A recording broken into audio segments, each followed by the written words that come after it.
The word that our Creator made available to us to measure all things with is incredible. It is bulletproof in design. It was given to us to mold us and to fashion us in His image.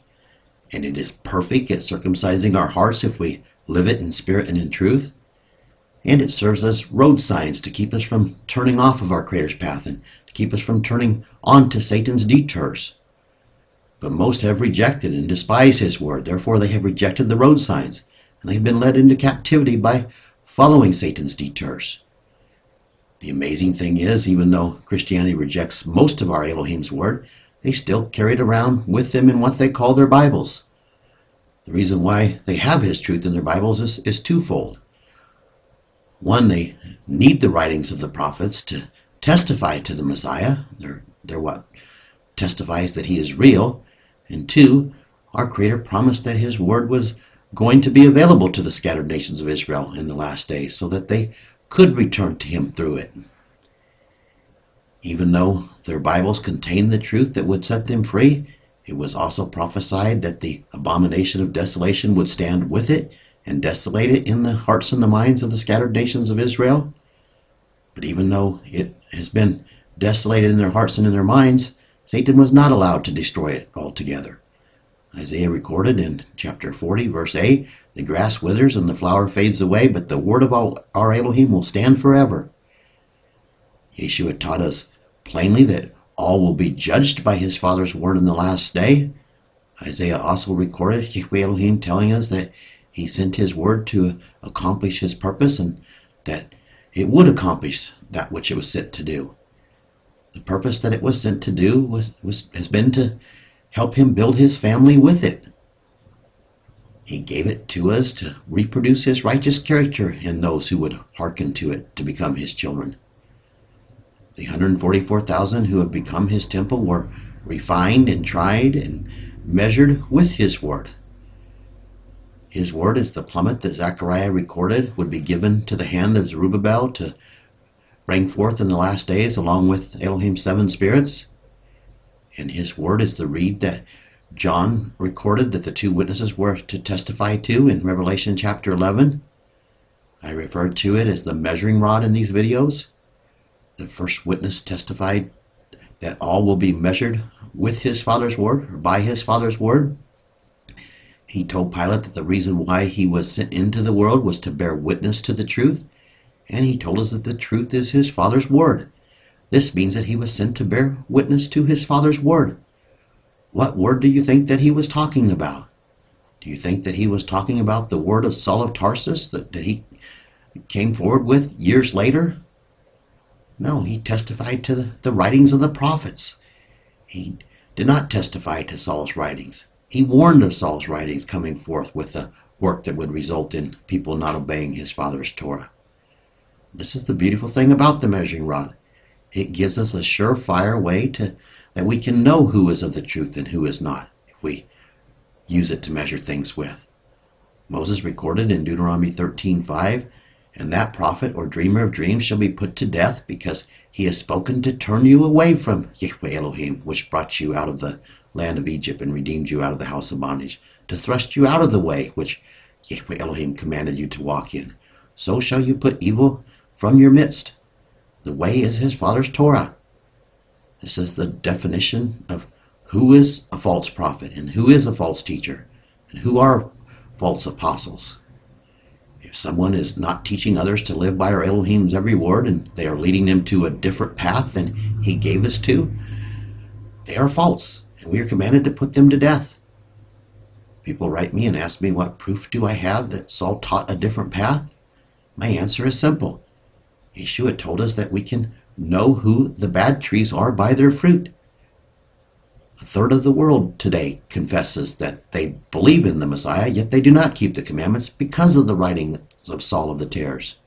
Is this not good enough proof for you? Saul spoke with a forked tongue like all snakes do.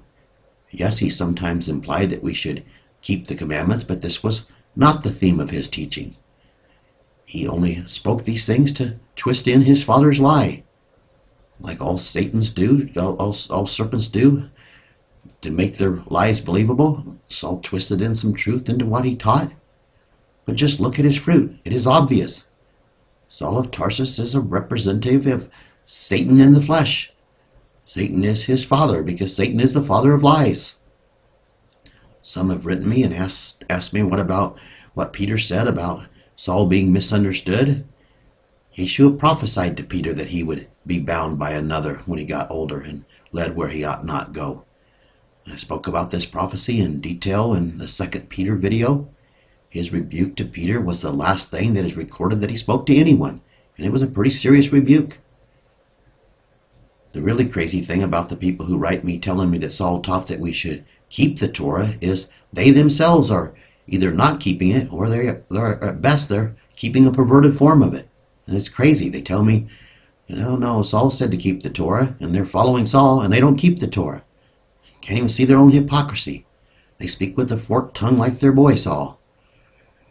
Saul taught many blasphemous things that helped lead the masses away from the Torah or to keep them from returning to it. In Romans 13:10, he said that loving our neighbor is the fulfillment of the Torah.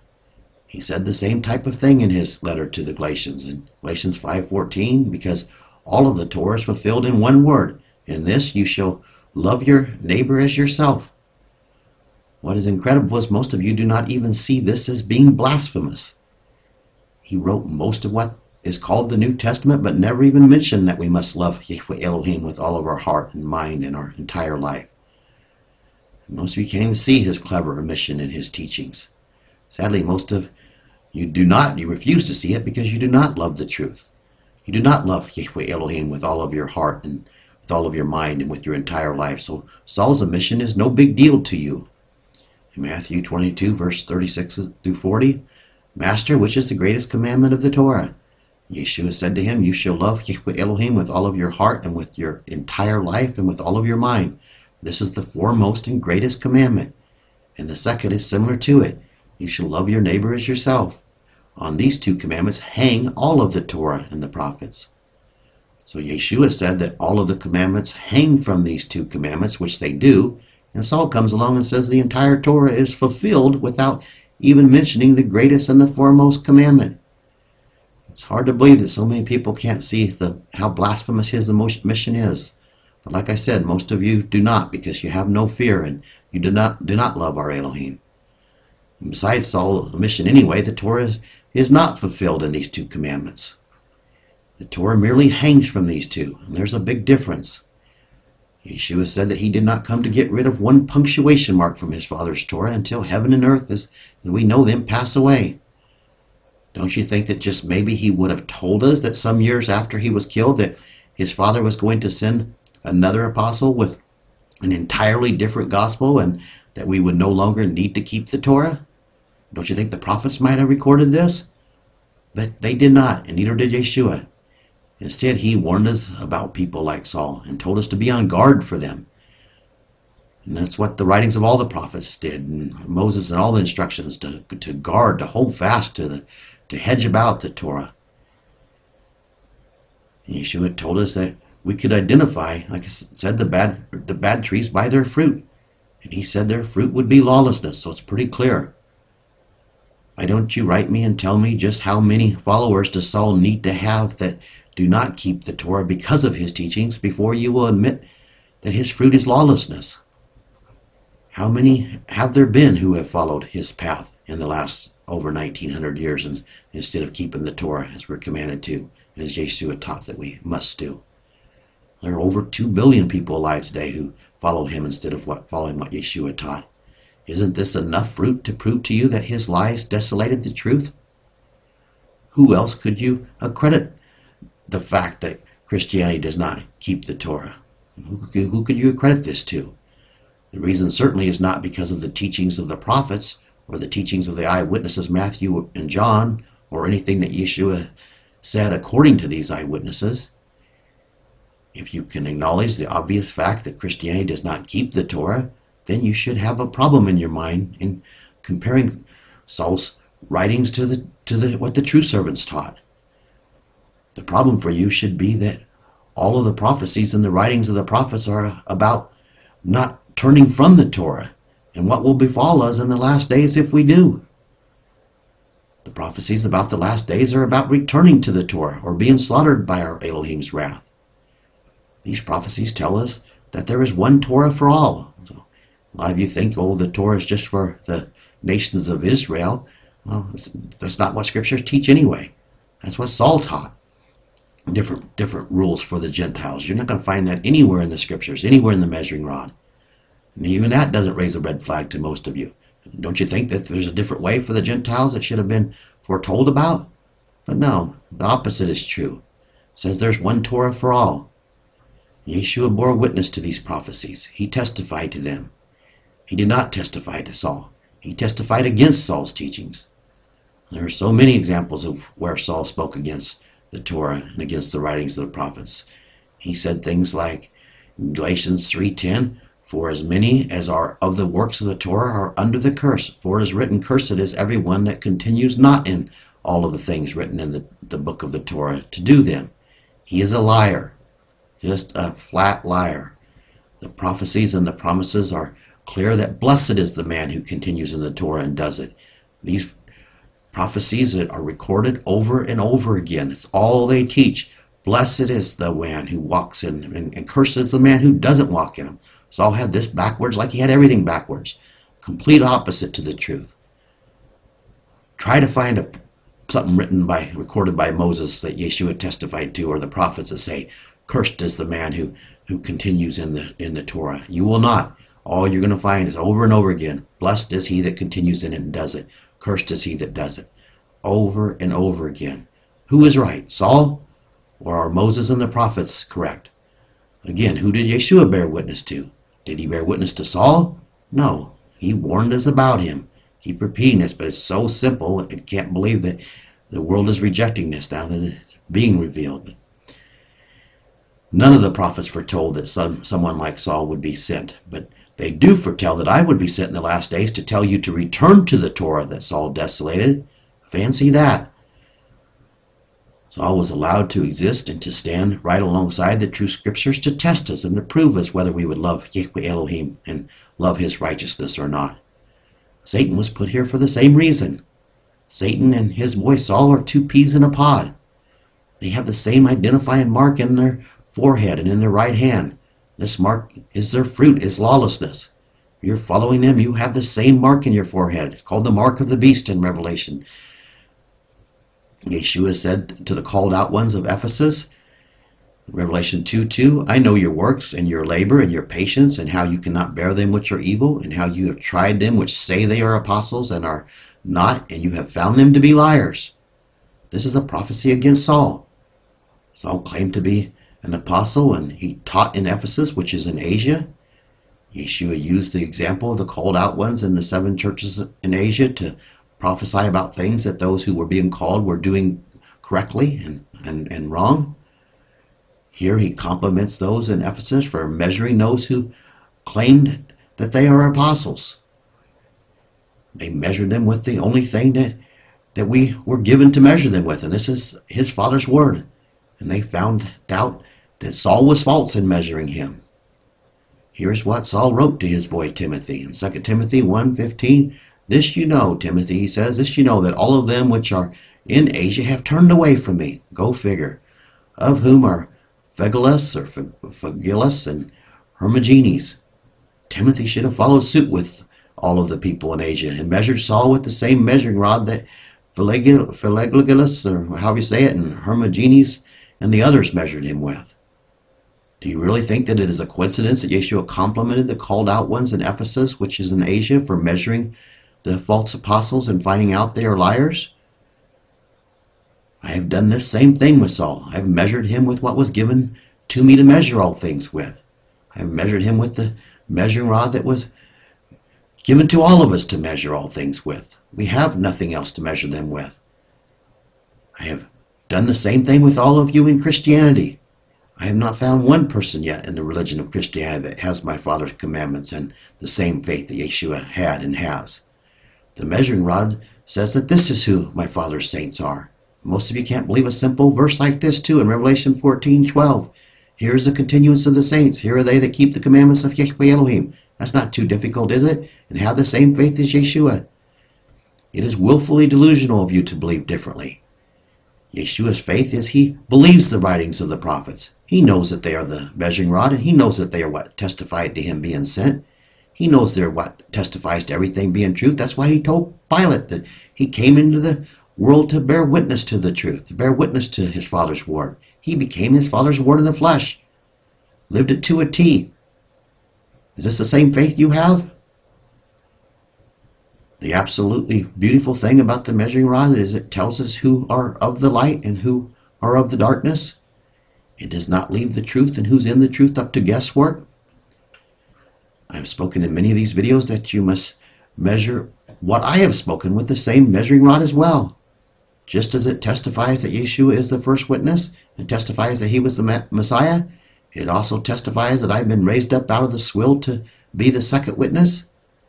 You people who are following the false shepherds in Christianity or the false prophets who come in their own name like Saul of the Tares did are foolish people. I'm not measuring them against the measuring rod. It's insanity. You measure Saul against his own writings. You most measure me against Saul's writings. I'll speak on that here a little bit more too, but it's insanity. Our Creator's servants gave a crystal clear, impossible to duplicate resume to identify who his two witnesses are and what the work that they would be sent with is, so that the world would know. One of the false witnesses that calls himself Joshua wrote me a few days ago telling me that I am the one who is wrong. I'll give you a quote from his letter. He said, "I have spoken now all that I would. If you reject these words, then your resume will not help you." I do not know this man's name, so I'll just call him Jay. I will not call him by the name that he calls himself by, because he is not the high priest. Jay had started off this letter to me with Yeshua's quote that we will know them, know who's false by their fruit. He is correct, we will. But in his very next sentence, he starts listing Saul's list of the fruits of the Spirit, where Saul says, "Against such there is no Torah." It is typical of Saul's followers like Jay to do this thing, just to quote Saul's teachings. Jay did not continue with what Yeshua said the fruit of the bad trees is. Wouldn't want to go there because it would have condemned him. He did what all of Saul's boys do, and he jumped to Saul's writings and to defend his false beliefs. Jay quoted Yeshua, and then he jumped to Saul for the definition of the fruit instead of using Yeshua's definition. Can't you see the hypocrisy? I can't tell you how typical this is of Saul's followers. Yeshua clearly taught in the same parable about knowing them by their fruit. He taught that the bad tree's fruit is lawlessness. You might have to look up the word. Some translations will say iniquity, but you look it up. It's a Greek word, anomia, which means lawlessness, violation of his Father's Torah. And I read these other verses here today and use the word that they call law is the Torah, because if you do a study, it's clear that what law they were talking about. They were talking about the Torah. Jay's next sentence was to quote another one of Saul's quotes. He said that Yeshua fulfilled the law. Another one of Saul's lies. And I could go into them. I don't know. I probably do.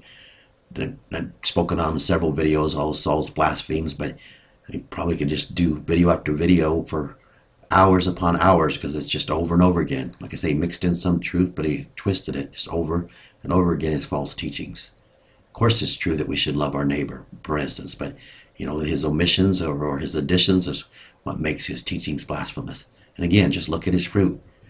Are people following Yeshua, or are they following Saul? And the answer is they're following Saul. If it was true that Yeshua fulfilled the law, as Saul said, and as Jay was quoting, if this was true, then the writings of the prophets are false. And if the writings of the prophets are false, then the whole concept of a Messiah is false anyway, because they are what testified to him. They are what told us there would be a Messiah. And of course, the writings of the eyewitnesses, Matthew and John, would have to be false as well, because they recorded Yeshua magnifying the Torah and making it honorable, like Isaiah prophesied that he would do. And they recorded Yeshua's focus being on keeping the commandments and living by his Father's every word. No, it is not these eyewitnesses, nor the prophets that Yeshua testified to, that are false. It is Satan and his servants in Christianity and their ringleader Saul who are false. The measuring rod says so. It testifies to this. I'll go back to who our Creator says is false in Deuteronomy 13:5 that I started off with. And that prophet or dreamer of dreams shall be put to death, because he has spoken to turn you away from Yahweh Elohim, which brought you out of the land of Egypt and redeemed you out of the house of bondage, to thrust you out of the way. So in other words, this false dreamer, prophet or dreamer of dreams has sought to thrust you out of the way which Yahweh Elohim commanded you to walk in, which is his Torah. So shall you put evil away from the midst of you, and put him to death, is what he says. If any of you can refute that his way is his Torah that he's referring to, you're like I said, willfully ignorant, because it is clear that the writings are all referring to a pathway with the Torah, with the judgments and statutes. This verse says that Jay and his boy Saul need to be put to death. Jay finished his letter telling me that I had rejected the truth and rejected the gospel, and that he had spoken all that he would, he said.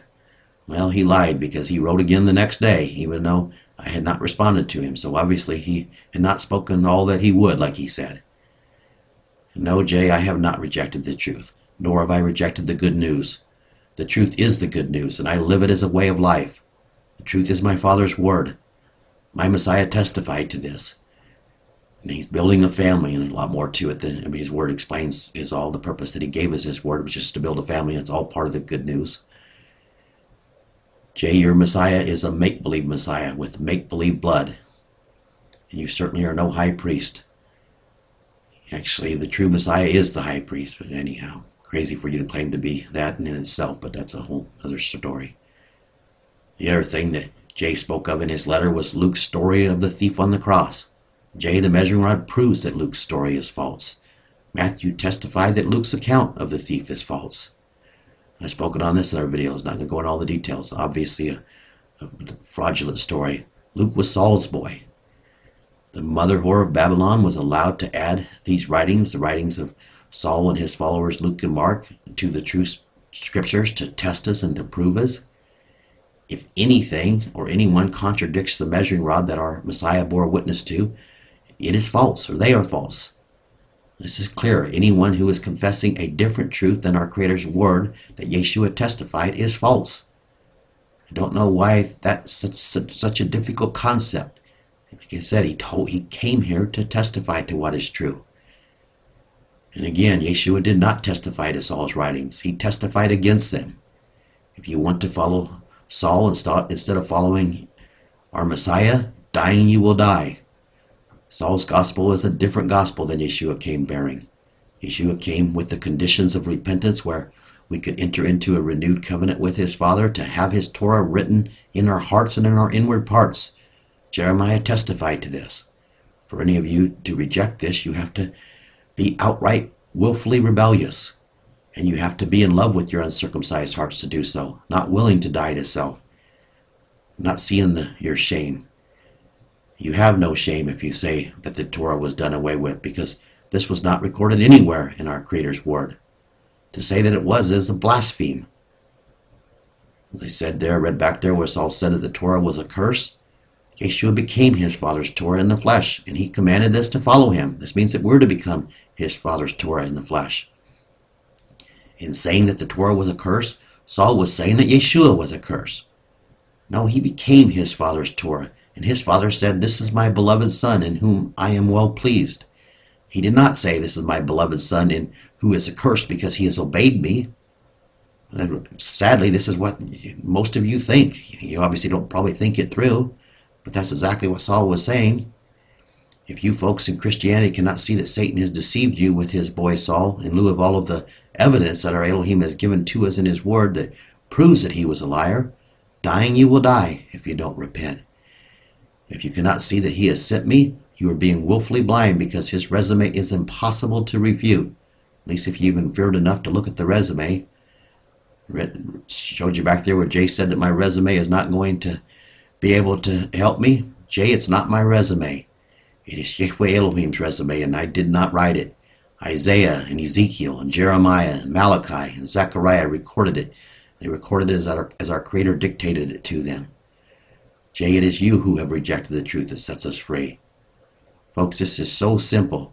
Anyone who seeks to lead you or anyone else away from the commandments of our Elohim into a different path than his Torah is false. And Saul of Tarsus did this, and the false prophets like Jay and Ron Wine and all the rest of them out there that are doing the same thing, even if they're trying to lead you to the traditions of Judaism. And a whole nother blasphemy. I don't talk about that as much in the videos, but that's a whole nother set of blasphemies in itself. I say that these people are false, and this is according to the measuring rod. This is what I've measured them with.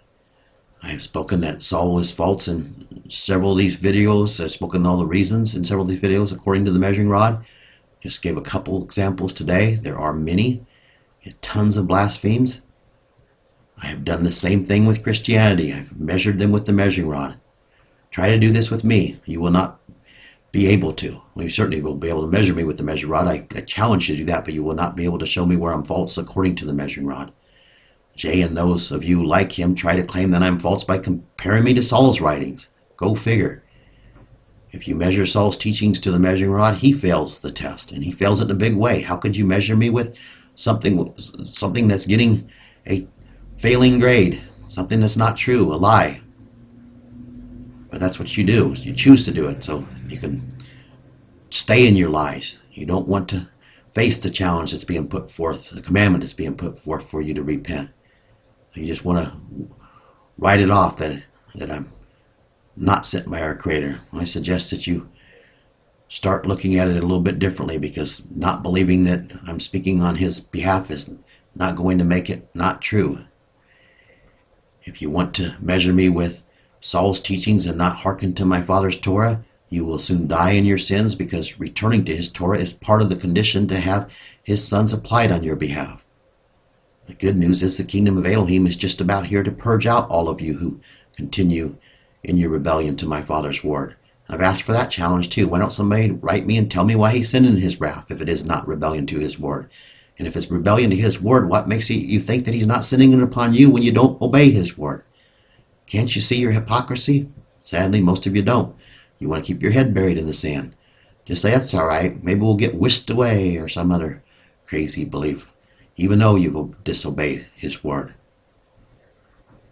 If you don't believe that he's sending his wrath because of rebellion to his word, why don't you tell me why his wrath is coming according to the measuring rod? What other reason does it give for it? Amazing how I make all these challenges and I don't get emails answering them. Well, occasionally I'll get somebody telling me I'm wrong, but of course they can't tell me why I'm wrong unless they quote Saul's writings.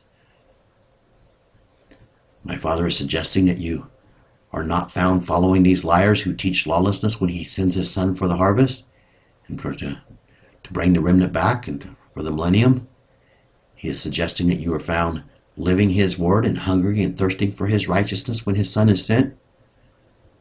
He's coming back on July 19th, and this is only 180 days away from today.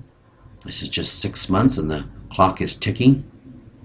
Elohim is telling you to measure what I've spoken with his measuring rod, because it proves that he has sent me. So you're not denying me by denying what I'm saying. You're denying him. If you're denying it, you're denying his word. His measuring rod is a beautiful tool that he has given to us indeed. It tells us who is true and who is false. Pretty simple. Without it, we have nothing to measure things with. People say, oh, I'm measuring it by our Creator's Spirit. Well, they don't even keep the commandments. And so how do they have his Spirit when Yeshua, the measuring rod, says that only those who keep the commandments will be given his Spirit? So can't you see? So those of you who think you have his Spirit, and not keeping the commandments, obviously you base your belief, the Spirit that's guiding you without the measuring rod. So maybe we should just throw away all the writings. But no, you wouldn't want to throw out Saul's writings, would you? I guess he's probably the only true scriptures to you in Christianity when you really got right down to it and analyzed it. I can tell you this, we are all setting ducks for Satan's snipers without a measuring rod to measure things by. He gave it to us and it endures forever. And it is certainly the plummet line that his family is being built with.